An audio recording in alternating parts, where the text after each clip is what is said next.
যে মোবাইল দেখছেন ভাই, এই মোবাইলটা হচ্ছে মিথ্যা কথার মেশিন। মোবাইলটা হলো মিথ্যা কথার মেশিন। মোবাইলে সব সময় মিথ্যা কথা। ওই একজনা করেছি ওর স্ত্রীকে ফোন লাগিয়ে দিয়েছে। লোকটা দিল্লি পাঞ্জাবে আছে, বেঙ্গালোর কেরালাতে আছে, তো বাইরে আছে, ও ফোন লাগিয়ে দিয়েছে। ফোন লাগিয়ে দিয়ে তখন ওর স্ত্রীর সাথে গল্প করছে। গল্প করতে করতে তখন কয়েছে, হারে তুই একবার করে কুথা কুথা কেন উঠছিস? কয়েছে কইতে সরম লাগছে। কি সরম রে? কহা পাগলি, তুই স্ত্রী আমি পুরুষ, তাহলে দুজনাতে সরমই কিসের? কহা কয়েছে এখন আমি বাথরুমে ঢুকে আছি জি। তখন আর পুরুষটা কইছে যে মেলাক্ষণ থেকে কহবো, কইছি তো কহি না, মেলাক্ষণ থেকে গন্ধ পাচ্ছি কিন্তু তোকে কহি না সরমে। কহেন তো ও দিল্লি থেকে কেরালা বেঙ্গালোর থেকে মোবাইলের ভিত্তি দিয়ে গন্ধ যাবে জি ভাই, কত খ্যাপার খ্যাপা। তো মোবাইলটা হচ্ছে ভাই মিথ্যা কথার মেশিন। ও আছে আপনার এখানে বাজার কোনটা কাছে? আপনার এখানে বাজার এই পরানপুরি কাছে আপনার, হ্যাঁ তাহলে মনে কাছে নাকি পরানপুর, টাঁড়ি পরানপুর। তো এই টাঁড়ি পরানপুর মনে করেন যে ও টাঁড়ি পরানপুরে আছে, ও বলছে শামসিদে আছি। আর শামসিদে যদি থাকে তো বলবে মালদাতে আছি নাকি। বাড়িতে আছে বলছে চলে নু, হ্যাঁ পরানপুর চলে নু, এই ঢুকছি হ্যাঁ। এই যে মিথ্যা কথা গেলা। তো ভাই মিথ্যা কথা থেকে বেঁচে থাকেন। মোবাইলটা হলো ভালো জিনিস, একে ভালো কাজে ব্যবহার করবেন, আপনার লাভ হবে। আর যদি খারাপ কাজে ব্যবহার করেন আপনি বরবাদ হবেন। তো মোবাইলে ভাই মিথ্যা কথা বলিয়ে না, চেষ্টা করে বাঁচার চেষ্টা করবেন। যেখানে ছিল ওখানে বলেন, আপনাকে শুলিয়ে না বাঁচিয়ে হবে। যেখানে ছিল ওখানের কথা বলেন যে ভাই চলে নয়, একটু দেরি, একটু থামেন ভাই, চলে আসছি, আমি অমুক জায়গাতে আছি। সত্য কথা বলবেন, যে গ্রামে আছেন যেখানে আছেন। তো কথা হচ্ছে ভাই যে আপনারা সৎ কথা বলেন, ফহুশ কথা বলবেন না, মানুষের বদনাম করবেন না, শেকায়েত করবেন না, দুর্নাম করবেন না। যদি মানুষের দুর্নাম করেন, শেকায়েত করেন, বদনাম করেন, লোকটা কিন্তু শুনতে পাবে। মানুষ বলে দেওয়ালের কান থাকে, বুঝতে পারছেন? মানুষ বলে দেওয়ালের কান থাকে, ও শুনতে পাবে। আল্লাহ বলছেন ভালো কাজের সাথেও আমি থাকি, মন্দ কাজের সাথেও আমি থাকি। ভালো কাজটা করলেও আমি বাস্ট করব, মন্দ কাজ করলেও আমি বাস্ট করব। ভালো কাজের সাথে আমি থাকি, মন্দ কাজের সাথেও আমি থাকি, বুঝতে পারছেন? তাহলে আল্লাহ বাস্ট করাবেই। যেদিন হাজরাতে ইউসুফ আলাইহিস সালামকে কুয়াতে ফেলে দিল আর 10 ভাই, আর 10 ভাই কুয়াতে ফেলে দিয়া ওর জামা প্যান্টটাকে খুলে নিয়ে আর একটা বকরির বাচ্চাকে জবাই করে রক্ত টক্ত মাখিয়ে বাবার কাছে নিয়ে চলে গেল, ইয়াকুব আলাইহিস সালামের কাছে। আর এরা 10 ভাই চিৎকার করছে আর দৌড়াচ্ছে, চিৎকার করছে আর দৌড়াচ্ছে। হযরত ইয়াকুব আলাইহিস সালাম বাড়ি থেকে বের হয়ে গেলেন রে ভাই। আর বের হয়ে যায় ইয়াকুব আলাইহিস সালাম করলেন কি, দেখছে বেটারাকে বলছে, বাবারে আমাদের তো বকরি ছাগল দুম্বা ভেড়া কিছু হারানি, তোমরা চিৎকার কেন করছো? ওই দাসের একটা পর্দা ছিল, যদি কোনো জিনিস হারিয়ে যায় চিৎকার করবে আর দৌড়াবে। মানুষ বুঝে নিবে এদের বকরি হারিয়ে গেছে, কি দুম্বা হারিয়ে গেছে, কি ভেড়া হারিয়ে গেছে, কিংবা উট হারিয়ে গেছে, এইটা মানুষ বুঝতে পারে। তো এবারে এরা চিৎকার করছে আর দৌড়াচ্ছে। ইয়াকুব আলাইহিস সালাম বললেন, বেটারা আমাদের তো বকরি ছাগল দুম্বা ভেড়া কিছু হারায়নি বাবা, কিন্তু তোমরা চিৎকার করছো আর দৌড়াচ্ছ, বলো তো বাবা আমার ইউসুফ কোথায়? এরা 10 ভাই খালি মুখ দেখা দেখি করছে আর বলছে, আব্বা আমরা যদি সত্য কথা বলে আপনি বিশ্বাস করবেন না। এই যে আপনি জামা প্যান্টালেন, এই যে ইউসুফের জামা আর প্যান্টালেন, এই জামা প্যান্টটাতে রক্ত, মানে এটাতে এই যে রক্ত লেগে আছে, আপনার বেটাকে বাঘে খেয়ে নিয়েছে। ইয়াকুব আলাইহিস সালাম জামা প্যান্টটা নিলা রে ভাই, আর পেনটাকে জামাটাকে নিয়ে মেল করে দেখছে কি, মানে বাঘের, মানে শুনছে তো বাঘের কোনো সেন নাই। মেল করে দেখছে কুনির দাগ নাই, আঁচড়াও নাই, ছিঁড়াও নাই, ফাটাও নাই, একবারে সুন্দর হয়ে আছে। ইয়াকুব আলাইহিস সালাম বুঝে নিলেন এটা আমার বেটার খেচাল নাকি, যে আমার বেটারা এই জামা প্যান্টটাকে খুলে রেখেছে। ইয়াকুব আলাইহিস সালাম বলল, বাবারা তোমরা যে বাঘটা আমার ছেলেকে খেয়েছে, এই বাঘটা কত বিজ্ঞ বাঘ, কত চালাক বাঘ, কত হুঁশিয়ার বাঘ ছিল, যে বাঘে খেলে কাপড়ের উপরে কামড় মেরে ছিঁড়ে খায়। কিন্তু বাঘটা কত চালাক, যে জামার মানে শার্টের বুতাম খুলেছে, প্যান্টের হুক খুলেছে, চেন খুলেছে, আর জামা প্যান্টগুলোকে খুলে রেখে মানে সুন্দর করে রেখে দিয়ে আমার ছেলেকে খেয়েছে। এরা 10 ভাই মুখ দেখাদেখি করছে, ব্যাপারটা কি? কথা তো বাস্ট হয়ে গেল। আল্লাহ বলছেন আমি সত্যকে বাস্ট করবো, মিথ্যাকে বাস্ট করাবো। যদি একটু কুড়া জামা টামা গেলাকে ফেড়ে দিত, হাতের টাইনে ছিঁড়ে দিত, বিশ্বাস করত যা বাঘা খেয়েছে কিন্তু ছিঁড়ে নাই, কোনো একটা কুনির দাগ পাই না। ইয়াকুব আলাইহিস সালাম ভেবে নিল যে না খাই নাই। তো আল্লাহ বলছেন আমি সত্যটাকে আমি বাস্ট করাবো, মিথ্যাটাকেও আমি বাস্ট করাবো। তো কথা হচ্ছে ভাই, কোনদিন মানে মানুষ বলে দেওয়ালের কান থাকে, কোন মানুষের সাক্ষাতে কথা বলবেন না, গীবত করবেন না, গুজব করবেন না। আর লোকটা যদি আপনি মানে ওই লোকটা যদি শুনে নাই যে আমার বদনাম করেছে, শেকায়ত করেছে, দুর্নাম করেছে, লোকটা বেঁচে থাকবে কিন্তু লোকটার দিলটা মরে যাবে, ওই লোকটার উপর থেকে দিল মরে যাবে। আর যদি লোকটার কোনো মানুষের শেখায় দুর্নাম বদনাম যদি না করেন, তাহলে লোকটা মনে করেন মরেও যদি যায়, ওর দিলটা জিন্দা থাকে, লোকটা কিয়ামতের দিন যদি জিজ্ঞাসা করে, লোকটা বলবে যেন লোকটা ভালো ছিল।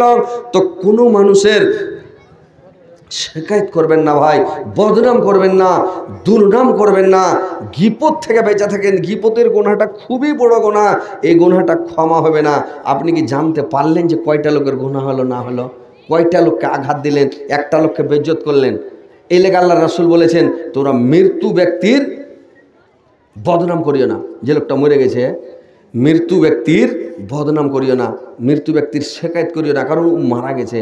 এইবার ওর বদনাম করবেন, ওর বংশের লোক, ওর আত্মীয় লোক, ওকে যে ভালোবাসে, ওই লোকগুলো শুনবে, আঘাত পাবে, কষ্ট পাবে। তখন আপনি তো জানেন না যে আঘাত পেয়েছে কয়জনা, কে কষ্ট পেয়েছে, তাহলে আপনি ফেঁসে গেলেন।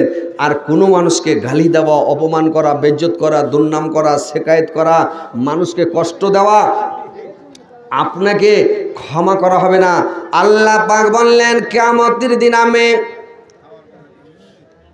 আমার বান্দা যদি মাশরিক থেকে মাগরিব পর্যন্ত যদি গুনাহ কামিয়ে, পাপ কামিয়ে, সারা পৃথিবী ভর্তি গুনাহ নিয়ে যদি কিয়ামতের কোটে আসে, মাশরিক থেকে মাগরিব পর্যন্ত, আসমান থেকে জমিন পর্যন্ত পাপ কামিয়ে যদি আমার বান্দা আসে, আমি মাশরিক থেকে মাগরিব পর্যন্ত, আসমান থেকে জমিন পর্যন্ত ক্ষমা নিয়ে আমার বান্দার সঙ্গে আমি দেখা করব, সাক্ষাৎ করব। কিন্তু আমার বান্দাকে আমি ক্ষমা করে দিব, কিন্তু আমি 3 প্রকার লোককে, 3 শ্রেণীর লোককে আমি ক্ষমা করব না। কোন কোন 3 শ্রেণীর লোক? আল্লাহ পাক বললেন 1 নাম্বার, যে লোকটা আমার সাথে শিরক করবে। আল্লাহর রাসূল বললেন যে লোকটা আল্লাহর সাথে শিরক করবে, আল্লাহ ওই লোকটাকে ক্ষমা করবে না। ভাই শিরক থেকে বেঁচে থাকেন, শিরক করতে যাবেন না। 2 নাম্বার, ওই লোকটাকে ক্ষমা করা হবে না যে লোকটা পরের হক মেরে খায়, পরের হককে দাবিয়ে খায়, জোরপূর্বক খায়, ওই লোকটাকে ক্ষমা করা হবে না। আর 3 নাম্বার, ওই লোকটাকে ক্ষমা করা হবে না যে লোকটা কোনো মানুষকে কষ্ট দিল, আঘাত দিল, দুঃখ দিল, অপমান করলো, বেইজ্জত করলো, কোনো মানুষের দিলে তাকলিফ পৌঁছালো, তো ওই লোকটাকে আল্লাহ ক্ষমা করবে না ভাই। তো মানুষকে ভাই কষ্ট দিয়েন না, আঘাত দিয়েন না, বেইজ্জত করিয়েন না, অপমান করিয়েন না, নাম ফুটাতে যায় না, আর লোকের বেশি ভুল ধরে বেড়ায়েন না। যারা বেশি ভুল ধরে, এটা হচ্ছে জাহান্নামে যাওয়ার কারণ। বুঝতে পারলেন? কতগুলো লোক আছে ওর বাচপানি, ওর পয়দাই ছিল লোকের ভুল ধরা। ওই আমাদের এলাকাতে একটা লোক আছে, ওর লাঠি খেলার ওর ভদ্রক নাই, মানে লাঠি খেলতে পারবে না। আর যখন প্লেয়ারে লাঠি খেলবে তখন খালি ভুল ধরবে, এই লাঠিটা এমন হতো না, এমন হতো, এই লাঠিটা মিস্টেক হয়ে গেল। লাঠি খেলা খলি পেটার প্লেয়ারটার মন খারাপ হয়ে চট করে হাত ধরে, আর ফিল্ডে নামে একটা লাঠি দিয়ে দিয়ে তুই এবার আড়া, আর পাছার উপরে পুঠাতে 2-4 লাঠি দিয়ে চলেছে, তুই আড়া, তুই তো খুব জানিস লাঠি আড়াই দিত খেল না, ও খালি লাঠি দিয়ে আড়াবে কি পাছা চুলিয়ে চলেছে, লেড়ে চলেছে। তো একাধ লোকের অভ্যাস হলো ভুল ধরা, মানে ও খালি লোকের ভুল ধরবে, নিজের দিক দেখে না যার পাছা দিক পোকা হয়ে আছে, ও নিজের দিক দেখে না যার পাছাটা কি আছে, ও লোকের পাছা দিক দেখে বেড়েবে আর ভুল ধরে বেড়েবে, এটা করছে ওইটা করছে এই করছে ওই করছে। তো ভাই ভুল ধরা থেকে বেঁচে থাকবেন, নিজের পাপ স্মরণ করেন, নিজ আল্লাহকে ডাকেন, ঘরে বসে থাকেন, জিভের হেফাজত করবেন, লোকের ভুল ধরে বেড়াবেন না, লোককে ঘোঁচা মারতে যাবেন না, লোকে অপমান বেজ্জত করবেন না। অপমান বেজ্জত করলে কিছুক্ষণের লেগে আপনার নাম হয়ে গেল বাপরে খুব বড় মৌলভী সাহেব, খুব বড়ই একবারে বক্তারা কাঁটকে দিছে, হে তাহলে একদম জাল সাথে একদম মুখ লাগিয়ে বলে দিলে হ্যাঁ খুব কড়া মৌলভী, কিন্তু ওর যে বরবাদ হয়ে গেল, নেকি যে মাইনাস হয়ে গেল, এটা আর হুঁশ নাই যে নেকি চলে গেল একটা লোক অপমান করা, বেজ্জত করা, ভুল ধরা।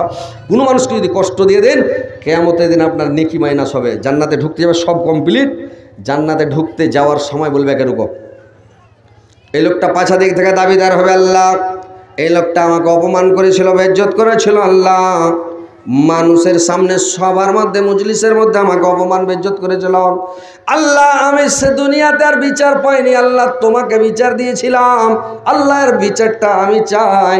আল্লাহ ফেরেশতারা করে ধর ওকে টেনে নিয়ে আয়, গেটের কাছে চলে গেছে, জান্নাতে চলে যাবে, ওকে টেনে নিয়ে এসে বলবে লোকটাকে তুই অপমান করেছিলি, বললে করেছিলাম, ওখানে তো মিথ্যা কথা চলবে না, মিথ্যাও বলতে পারবে না, বেশি রকম যদি করে তো একবারে সিসি ক্যামেরা ধরবে, একবারে ঠাঁই ঠাঁই করে দেখিয়ে দেবে কোন জায়গায় কি করেছিলি কি বলেছিলি, আর মিথ্যা কথা বলবে না, বলবে হ্যাঁ আল্লাহ ওকে আমি বলেছিলাম, বললে বলেছিলি তোকে নেকি দিয়ে দে, ওখানে তো টাকা পয়সা নাই, মাফলিয়াও হবে না, কেন কেটা পা ধরেও হবে না, বললে অপমান বেজ্জত করেছিলি, লোকটার ভুল ধরেছিল, লোকটা কষ্ট দিয়েছিল, ওকে একটা পাহাড় দিয়ে দে, এক পাহাড় নামাজের নেকি দিলাম, আর একটা লোককে একটা তামাচা মেরেছে পৃথিবীতে জোরবে জ্বর, ওই লোকটাকে বলবে একটা পাহাড় দিয়ে দে, একে ওকে দিতে দিতে নেকি যখন শেষ রে ভাই, লাস্টের বেলা তখন করবি কি আর নেকি নাই, আর একজনা দাবিদার বলছে নেকি নাই কি করবি, এবার ওই লোকটার গোনাখানি একে দিয়ে দিলাম, আর একটা লোক দাবিদার বললে কি করবি তো নেকি নাই কি করবি, বলো ওর গোনাটা লেলে, দু চারটা গোনার ঢেরি, দু চারটা গোনার পাহাড় মাথায় নিয়ে,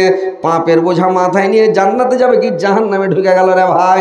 তো কথা হচ্ছে ভাই মানুষকে অপমান বেজ্জত করবেন না, কষ্ট দিবেন না, মানুষকে আঘাত দিবেন না, পৃথিবীতে ভাই ভালো চলবেন, সবসময় সৎ আচরণ করবেন, নম্রভাবে চলবেন, মানুষকে ভালোবাসবেন, আপনি মানুষের সাথে সৎ আচরণ করবেন ভাই, সবাই আপনার প্রতিবেশী মুসলমান, সবাই ভাই ভাই, মুসলমান মুমিনকে কষ্ট দিবেন না, আপনার প্রতিবেশী যদি একটা বেধর্মীয় হয় ওকে কষ্ট দেবেন না, আপনি কোনো জীবজন্তু জানোয়ারকেও কষ্ট দিবেন না, আপনি কোনো জিনিসের উপরে জুলুম করবেন না ভাই, কিয়ামতের দিন হিসাব লাগবে, কিয়ামতের দিন সারা জিন্দগির হিসাব দিতে হবে, আপনি নিজে ফাঁসায়েন না, আর নিজেই জাহান্নামে ঢুকিয়েন না ভাই, নিজকে বাঁচার চেষ্টা করেন, নিজে বাঁচেন জাহান্নাম থেকে ভাইরে আমার। তো কথা হচ্ছে দেখেন মানুষকে এইভাবে অপমান বেজ্জত করে, মানুষের সামনে দুর্নাম করে, বদনাম করে, শেকায়েত করে, এই গুনাহ জীবনে কোনোদিন ক্ষমা হবে না, মাফ হবে না, নিজের নেকি মাইনাস হবে, আর নিজে পরের গুনাহ মাথায় নিয়ে জাহান্নামে যেতে হবে।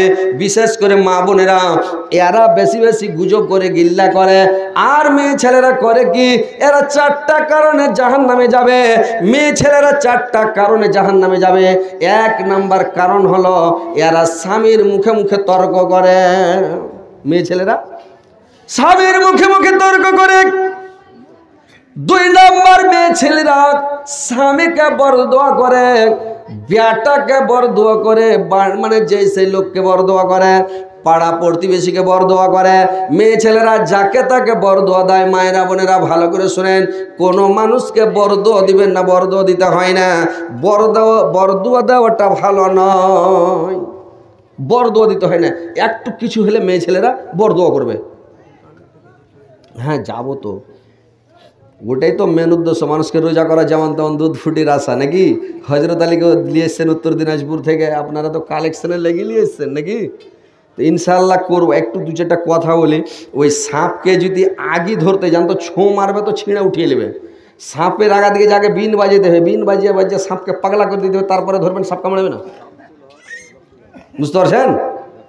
রাত দিন তো আর এটাই কাজ, প্রত্যেক রাতে দেখলেই করছি, হাজার হাজার মানুষের সাথে কি করে মানুষের মনটা জয় করতে হবে, মানুষের মনটা খোঁজ করতে হবে, এইটা করি, তারপরে না কালেকশনে ভেড়বার যদি ফাটাত করে ভাই দান দেওয়া উঠতে লেগেছে। দেখেন ওইলা বাংলাদেশের মুলবিটা কহেছিল মুরব্বী মুরব্বী, তার মানে বসো উঠিও না। একটা লোক জালসা শুনতে শুনতে উঠে চলে দিয়েছে, তখন ওই বাংলাদেশের মুলবিটা এটা একদম ভাইরাল হয়ে যায়নি? ভাইরাল হয়েছে কিনা জি? তো ওইরকম মানে জালসা থেকে টাকা চাইলে লোক পালাতে লাগবে, মানে শয়তান মানুষের পাছে লেগে থাকে। কিন্তু এখন তো শয়তান সব জেলখানাতে আছে, কিন্তু মানুষ কি আল্লাহ এমন একটা অভ্যেস দিয়ে দিয়েছে যে শয়তান বাঁচাবে না দিয়েছে দিলের মধ্যে, টাকা চাইলে লোক পালাতে লাগবে। তো যাক ইনশাল্লাহ আর দু চারটা কথাগুলো শুনেন, তারপরে ইনশাল্লাহ দানের দিকে আসি, দান তো উঠাবো ইনশাল্লাহ। তো কথা হচ্ছে আজ সাবে কাদারের রাত্রি, সাবে কাদার আজ রাত জাগেন, মাঝে মধ্যে তসবিহ গালা পড়েন ভাই, দুয়াটা পড়েন তো সবাই। আল্লাহুম্মা পড়েন না ভাই, সবাই পড়েন না। আল্লাহুম্মা ইন্নাকা আফউন তুহিব্বুল আফওয়া ফাফু আন্নি। আল্লাহুম্মা ইন্নাকা আফউন তুহিব্বুল আফওয়া ফাফু আন্নি। আস্তাগফিরুল্লাহাল্লাযী লা ইলাহা ইল্লাহু ওয়াল হাইয়ুল কাইয়্যুম ওয়া আতুবু ইলাইহি। এই দোয়াটা পড়বেন, যদি আপনি জিহাদের ময়দান থেকেও পালিয়ে আসেন তাও আল্লাহ আপনাকে ক্ষমা করে দেবে। তো এই দোয়াগুলো পড়বেন ভাই, ইনশাল্লাহ আপনার গুনাহ মাফ হবে। এই রমজান মাস মসজিদে যান, কাঁদেন যে গিড়গিড়ান না জি ভাই। জীবন আপনি কি পাপ করেন? আপনি কি ফেরেশতা নাকি? মসজিদে যান, কাঁদেন, গিড়গিড়ান, মসজিদের এক কোণা দিয়ে বসেন, আল্লাহর কাছে মাপ চাহেন, তাহলে আল্লাহ আপনাকে ক্ষমা করবে। আল্লাহ বুঝা আছে। আল্লাহ বলছেন, যখন আমার বান্দা আমাকে ডাকে আমি তার ডাকে সাড়া দে। যখন আমার বান্দা যখন আমার দিকে আধ হাত আগায় আমি এক হাত আগাই, আমার বান্দা যখন এক হাত আগায় আমি এক ড্যাং আগাই, মানে দু হাত আগাই। আমার বান্দা যখন আমার দিকে হেঁটে আসে তখন বান্দার দিকে আমি দৌড়িয়ে যাই, বান্দার দিকে আমি দৌড়িয়ে যাই। তো আল্লাহ দেওয়ার জন্য বসে আছে, ক্ষমা করার জন্য বসে আছে, ভিক্ষা দেওয়ার জন্য বসে আছে, আল্লাহ রেডি হয়ে আছে, কিন্তু আমরাই যেতে পারি না। বুঝতে পারলেন? আল্লাহ বললেন, বান্দা যখন আমার আমি হয়ে যাই ফাজি করো নেয়াজ করো কম, বান্দা যখন আমার হয়ে যায় আমি তার হয়ে যাই। ভাইরে আমার, আপনারা মসজিদে যান, পাপগুলোকে ক্ষমা চান, গিড়গিড়ান, কান্দাকাটা করেন। এইটা রমজান মাস, বরকতের মাস, সবের মাস। এই মাসে মসজিদে যান, কাঁদেন, আর নেকিটা লুটেলেন, নেকিটা বহে চলে যাচ্ছে রে ভাই। রমজান মাসে লোককে ধরে ধরে ইফতারি করান, আর মানুষকে ধরে ধরে মানে ইফতারি করান। একটা দুটা 10টা 20টা 100টা যাকে পারেন ধরে ধরে ইফতারি করান। একার ইফতারি করায় মানে করিয়েন না। একটা লোককে যদি ইফতারি করাবেন, লোকটা সারাদিন রোজা রেখে যে নেকিটা পেল, আপনি ইফতারি করার কারণে ওই লোকটার সমান নাকি আপনি পেয়ে গেলেন। ইফতারি করান লোকটাকে ধরে, আর কি করবেন? ইফতারিটা ওকে করান, তাহলে আপনি নেকিটা পেয়ে গেলেন। তো যদি মানুষকে ইফতারি করান, আপনার জীবনের গুনাহ আল্লাহ সব মাফ করে দেবেন।